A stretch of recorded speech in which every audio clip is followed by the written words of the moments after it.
Am I the a-hole for not wanting to contribute to my stepson's college fund? I'm 39, and I've been married to my wife, Emily, for 12 years. For more than a decade, I've tried to navigate the complex, often minefield landscape of being a step-parent. It hasn't been easy, and right now, it feels like it's reaching a breaking point. To understand where I'm coming from, you have to understand how this family started. Emily has a son, James, who is 17. He's from her previous relationship with a man named Dan. Their marriage ended when Emily caught Dan cheating with a coworker. It wasn't a grew-apart situation, it was a betrayal that shattered Emily's world. They ended up with 50-50 custody of James. I met Emily about a year after she left Dan, and we hit it off immediately. We were married a year after that, which was around the same time Dan married the woman he had the affair with. From the beginning, James never really bonded with me. In those early years, I'll be the first to admit I tried too hard. I was young, I was in love with his mother, and I wanted to be the cool stepdad. I bought the toys, I tried to initiate the catch-out back, and I pushed for a connection that just wasn't there. When I realized my effort was actually pushing him away, making him retreat further into himself, I backed off. I shifted into a role of tense acceptance. I figured as long as we were respectful and lived under the same roof peacefully, that would have to be enough. Emily and I eventually had 3 kids of our own, a 10-year-old daughter, a 7-year-old son, and a 4-year-old son. If my relationship with James was tense, his relationship with his half-siblings was non-existent. James doesn't have a mean bone in his body in terms of being a bully, but he treats our kids like background noise. He ignores them. He doesn't want to play with them, he doesn't want to talk to them, and he certainly doesn't want to bond with them. Ironically, he's incredibly close with Dan's sons, his other half-siblings from the affair partner. He spends all his time with them, but when he's at our house, he's a ghost. My oldest 2 have reached an age where they've just stopped trying. They avoid him when he's home because the rejection is too obvious. Financially, Emily and I both have well-paying jobs. Early on, we sat down and had a very adult, very practical conversation about the future. We decided that for our 3 biological kids, I would contribute 80% to their college funds and Emily would contribute 20%. The reason for this disparity was simple: Emily wanted to contribute 100% to James's fund. We had no idea if Dan was saving a single penny for James, spoiler alert, he wasn't, and Emily wanted to make sure her firstborn was taken care of. It seemed fair. I was covering the bulk of the 3 kids I brought into the world, and she was ensuring James had a future. Recently, Emily sat James down to talk about the numbers. She wanted him to know that he had a safety net for college. At first, he seemed happy. He's 17, seeing a 5-figure sum with your name on it is a big deal. But then he went to Dan's for the weekend. When he came back, his entire demeanor had shifted. He started asking Emily pointed questions about the other kids' college funds. When he found out that their funds were significantly higher than his, he didn't just get upset, he became furious. He asked why there was a disparity, and Emily, being the honest person she is, explained our setup. She told him that she pays for his fund entirely, while I contribute the majority to the younger 3. James lost it. He told me I was pretending to play family all these years. He called me a heartless, cold-blooded asshole and said that if I really cared about him, I would have treated him exactly like the others. The tension in the house since then has been suffocating.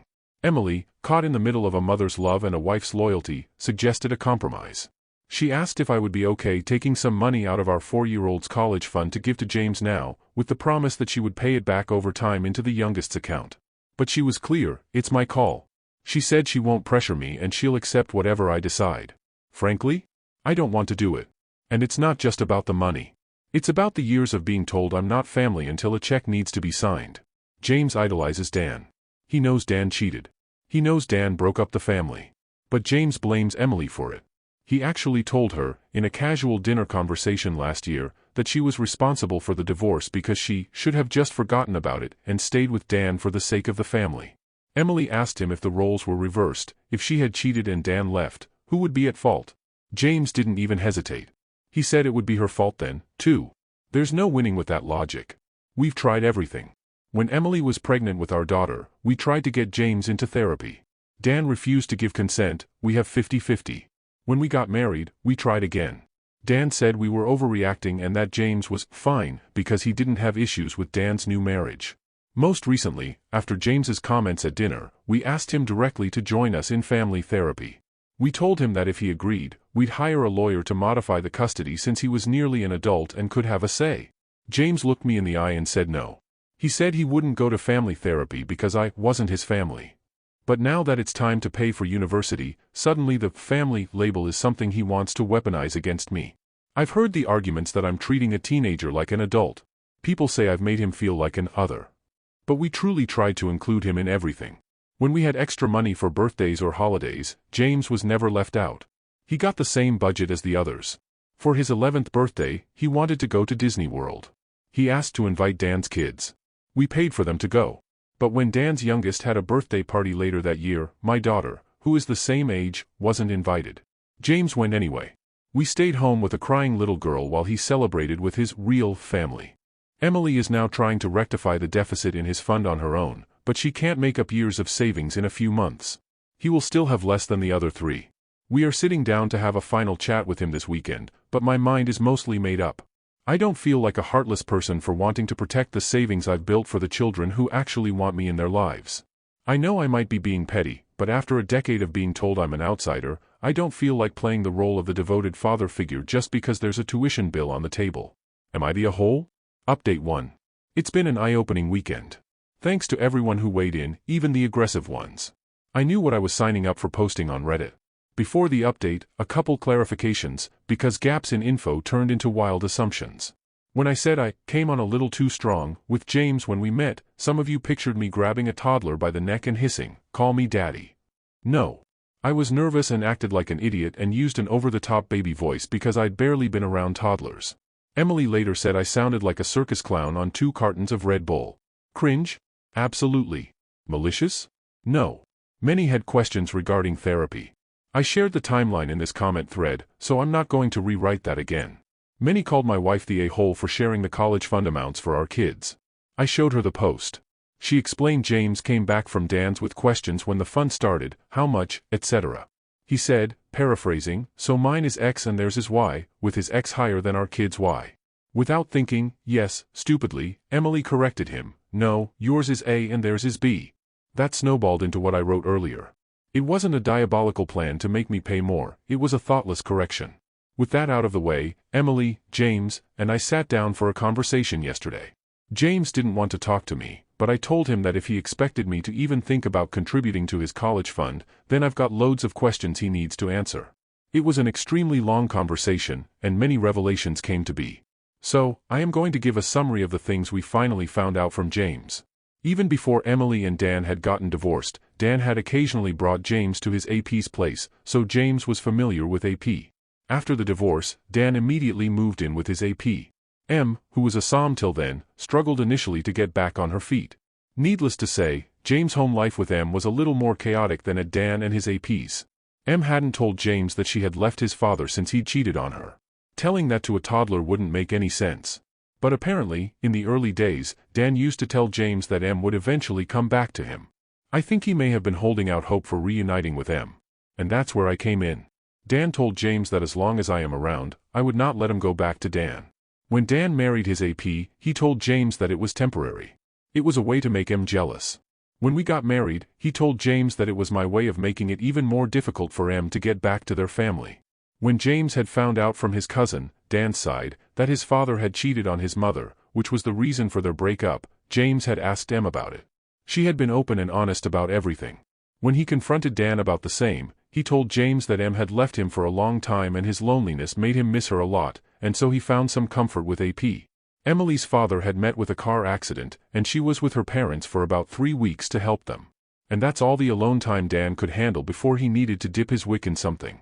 But it was a reasonable enough explanation for James to absolve his father of all sins. When Em got pregnant with our daughter, Dan told James, now that I have started pumping my spawn into his mother, exact words James used, James' family was destroyed forever. He told James that Em and I had been wanting to take him to therapy, which was actually a ruse. What we were really trying to do was take him to a doctor who would declare him a problem child, and then we would ship him off to boarding school so that we could continue to play happy family without being bothered by him. Only Dan and his family were fighting to keep James with them. James admitted that he had hoped his detached behavior around my family and happy and joyous behavior around Dan's would convince Em that my kids and I were evil and she would eventually leave us. But sadly, I kept knocking up his mom, making it harder for her to leave. Expectedly, Emily was beyond distraught to hear everything. To be honest, in the moment I couldn't wrap my head around it much either. I asked if Dan had a college fund saved up for him and his sons. James said AP's parents have set up a trust fund for Dan's sons, but that does not include James since he isn't their grandson. Dan's not saved up anything for anyone. I asked James why he suddenly thinks I should contribute to his fund when he has turned down every opportunity for us to be a family. He said he was actually okay with the amount that Em initially told him about, but Dan made him realize that we were undercutting him, so he came back to demand more. I asked if I pay the money, will that then make us family? Even if he can't accept me as a step-parent, can we be friends? Can he be a little more friendly with my kids when he is around? He straight up said no. He said that after all these years he knows me or my kids are not the evil beings his father made us seem. But he still feels I am the reason his parents could never get back together again, and for that he will always hate me. And since my kids are, well, my kids, he's never going to like them either. And since now he knows that Emily isn't going to leave her family, he said his plan was once he was off to college he would cut off contact with all of us. He does plan to eventually get back in touch with his mother when he feels he is ready to forgive her for breaking up his family, but he can't do that right now. Emily and I have had a long and honest discussion. I have decided that I will not be making any contributions to James' college fund. Emily will continue the contribution that she was already making and hand it over to him once he turns 18. We will no longer be pursuing family therapy with James. We will not try to change James' mind about going no contact with us after he goes off to college. We've done all that we could do, we're going to stop now. If James is happy with Dan's family, then we're happy for him. It's going to be hard for Emily, but even she has accepted that after James' recent revelations, she's having a hard time reconciling her little boy with this cynical teenager. We have both taken individual and couples therapy before, mainly due to the stress and anxiety James' behavior used to put on us as a family. We are looking into starting again. Hopefully, we'll be able to overcome this in time. Update 2. I've been getting so many messages and comments that I haven't been able to reply to them all. Emily and I are deeply grateful for all the kind words we have received, and even the unkind ones have been insightful in their own way. A lot of you asked how we did not know that Dan was brainwashing James against us. It's not that we didn't know. We knew that some level of parental alienation was happening, hence why we repeatedly advocated for therapy, but we didn't know to what extent. Like I said in a comment before, whenever we tried to talk to James, he would either throw a tantrum or simply sit like a stone and not say a word. Since therapy was denied repeatedly, we really couldn't do much. The fact that Dan had filled James' head with this kind of BLLSHT, we really didn't know. Last year, when James spewed his judgment on how Em was to blame for their family breaking up, is when we had our first inclination of how much James had been poisoned against us. As for suing Dan for parental alienation, at this point, it doesn't matter. James will turn 18 early next year, and we have no proof of anything. We did not record the conversation we had with him, and James is not a reliable witness. He would easily lie to protect his father. Now, coming to the recent developments. After everything that James said, Emily was very shocked and devastated. For all those who said she should have told James that Dan was the problem, not us, and so many other things, the reality was that she said nothing because she couldn't. Real life isn't like some scene from a movie or series where characters have replies ready at the tip of their tongue. When your son spews this level of hate towards you, it's hard to comprehend and respond with zingers. That said, we have had time to think things over, and we have considered a lot of the advice that we got from here. Emily has decided that while she will continue to add to James' fund till he turns 18, she will not be handing over the money to him. As per the advice given by many, she will be paying directly to the institution that James gets admission into. If he chooses not to go to college, then the money will be held back and given to him when he turns 25. In the hopefully very unlikely case of Emily passing before James turns 25, then our lawyer will be in charge of ensuring that James gets the money at the allotted time. This is to ensure that neither James nor Dan can blame me for meddling with the money. Since our last conversation, James had not come home. He stayed at a friend's place for a few days, then went back to his father's place. Emily asked him to come over on Saturday. She sat him down and told him that since he is hell-bent on giving up his relationship with us, then there was no point walking on eggshells around him any longer. She told him that she was hurt and disappointed by his behavior. For him to believe that his mother was to be blamed for their family breaking up was unacceptable. Em said that if he feels his father cheating is acceptable and she should have gone back to him, then she cannot see eye to eye with him. This is not word for word of the conversation. I am mostly paraphrasing. She told him that I will not be making any contributions to his fund. Since he doesn't think of me as family, I have no obligations to add to his funds. And if he still feels that his fund is lacking, then he should ask Dan to make up for the deficit. She also told him that he will not be getting direct access to his funds and that payments from the fund will be made directly to whatever college he attends. He was also made aware of what happens if he doesn't go to college. Emily also let him know that from now on, if he wishes not to come over to our place, he doesn't have to. We discussed it with our lawyer. While Emily will not be giving up custody yet, she will not be enforcing that James stay with her as per the custody arrangements. He silently listened to everything Em said. He didn't leave his room that night and went back to Dan's place on Sunday. We haven't heard anything from him since then. Update 3. I still keep getting messages for an update, so here it is, but this is the last one. For about 2 weeks after Emily's last conversation with James, when he was told that I would not be making any contribution to his fund and that Emily would be paying directly to any college, university, or trade school that James decided to go to, but not hand out the money to him. Moreover, he was also told that if he chose not to attend college, he would still get the money, but after he turns 25. After that conversation went down, there was radio silence from him for a little over 2 weeks. He stayed with Dan, and Emily did not insist that he come over to our place as per the custody arrangement. Then suddenly, James called Em saying that he has got admission into a college and needs his entire college fund to book his admission. It's been a while since Em and I graduated, but we know enough to know that's not how it works. The application process starts around this time of year, and deadlines are till, February-March. No college asks for full payment up front. At most, a small deposit is required to hold a spot after an official acceptance letter is issued. Em said she would be more than happy to hand over the entire fund, but not to him. She would make the payment to the college directly. James said the college had no such option. At this point, this conversation was so comically ridiculous I don't even know what to say. It's like he thought we were brainless idiots. He wouldn't tell us the name of this not at all imaginary college. He wouldn't show us the acceptance letter that he apparently got. He just wanted us to hand over the money. When Emily refused, he started to get agitated and had started to raise his voice, so Em disconnected the call. Not even an hour later, Dan called. This was surprising for us. In the past 12 years, it was always us who would reach out to Dan. Mostly Emily, but on the rare occasion I have too, majorly begging him to consent for therapy, which he consistently denied. Dan accused us of emotionally abusing James and causing him mental distress. He claimed that by denying James access to his college fund, we were sabotaging his future and causing him emotional harm. Emily calmly explained that the money in question is her personal savings, intended for James, yes, but not legally or morally owed to him. It could just as easily serve as her retirement fund. There's absolutely no legal basis to claim that money belongs to James. Things got nasty after that, and Dan called Em and I names. So, obviously, Em hung up. On a positive note, because we were so surprised that Dan had called, we recorded the call. Things went back to radio silence again. Until this Monday. Dan's cousin Julie, mother of the boy who had told James that it was his dad who had cheated on Em, has always been on good terms with Em. She's a really sweet lady. Her twins and my daughter are great friends. She believes Dan is a POS, and James is the only reason she barely maintains a civil relationship with him. She came by and informed us that Dan's wife, the AP, is divorcing him. Apparently, he cheated on her too. What a surprise. She separated from him months ago and is living with her parents with her sons. Meanwhile, Dan's parents have been asking family members to lend him money for a new business, but unsurprisingly, no one has pitched in. We now believe his sudden demand for James's college fund may have been tied to that.